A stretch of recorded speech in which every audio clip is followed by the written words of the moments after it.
জীবন গড়ার প্রথম পাঠ, শিশুর চাই খেলার মাঠ।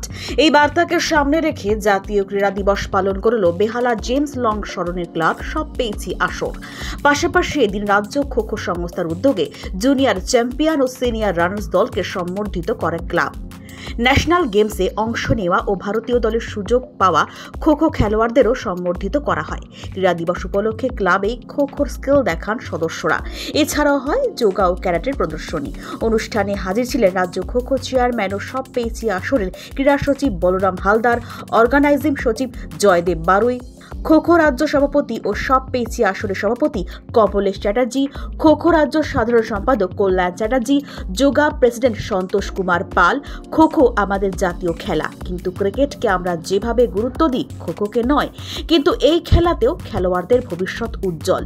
রাজ্য থেকে ভালো খো খো খেলোয়াড় তুলে ধরতে বহুদিন ধরে চেষ্টা করে চলেছেন বলরাম হালদার। নিজের চেষ্টায় বিনামূল্যে প্রশিক্ষণ দিয়ে থাকেন তিনি। ভবিষ্যতে এভাবেই খো খো খেলোয়াড় তৈরি করে যেতে চান তিনি। আমি যে সংগঠন থেকে বড় হয়েছি, 1968 সালে বহরমপুর সব পেয়েছি আসরে ভর্তি হয়ে আমরা খো খো, কাবাডি, আটিয়া পাটিয়া, সুইমিং, ব্রতচারী, ড্রিল, বিভিন্ন ছড়া শিখেছি। সেই থেকে 68 সাল থেকে আজকে 24 সালে এসে পৌঁছেছি। আমাদের এই হেডকোয়ার্টারে গত 5 বছর ধরে আমরা এই জাতীয় ক্রীড়া দিবস পালন করছি।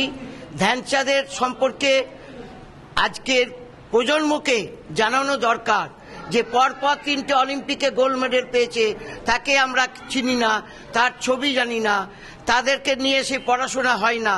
এটাই আমাদের কাছে দুঃখ। আমরা সব পেয়েছি আসর নিয়মিতভাবে আমাদের কর্মসূচিকে পালন করে আসছি। আমাদের অর্গানাইজিং সেক্রেটারি, সেও এই সরসুনা অঞ্চলের সোনারকাঠি ছিল, তার তত্ত্বাবধানে সরসুনাতে আমাদের একটা খো খো প্রশিক্ষণ শুরু হয়েছে। এর আগে দিন আপনারা দেখেছেন।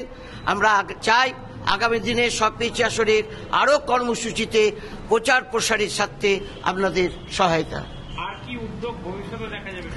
আগে ইতিমধ্যে আমাদের সব পেয়েছি আসরের অঞ্চল আন্তঃজেলা খো খো প্রতিযোগিতা 25-26 জানুয়ারি আসানসোলে হবে।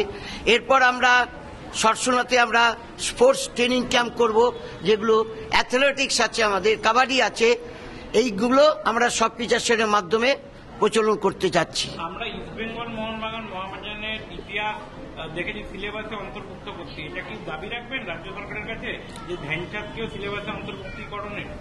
দেখুন, আমাদের সদ্য প্রয়াত রঞ্জু গোপাল মুখোপাধ্যায়, যিনি সোনারকাঠি থেকে সভাপতি হয়েছিলেন এবং রাজ্য পশ্চিমবঙ্গ মধ্য শিক্ষা পরিষদের তিনি সভাপতি ছিলেন, উত্তরবঙ্গ বিশ্ববিদ্যালয়ের উপাচার্য ছিলেন।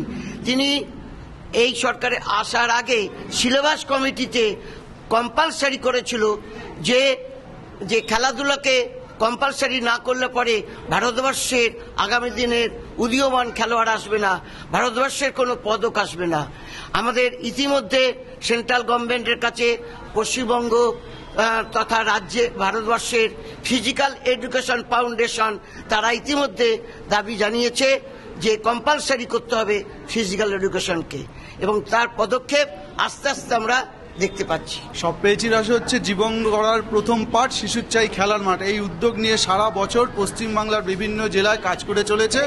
আজকে ধ্যানচাঁদের জন্মদিন পালন করা তার একটা ছোট্ট উদ্যোগ, কিন্তু সব পেয়েছি আসর সারা বছর ধরে শিশুদের খেলাধুলার উদ্যোগ নিয়ে শিশুরা যাতে ঘরের টেলিফোন ছেড়ে, ঘরের মোবাইল ছেড়ে মাঠে এসে তাদের শারীরিক দক্ষতা প্রদর্শন করলে এই প্রদর্শনের মাধ্যমে আগামী দিনে সুষ্ঠু সবল সমাজ গড়ে উঠবে, এইটুকুই প্রত্যাশা। Bureau report, channel 10।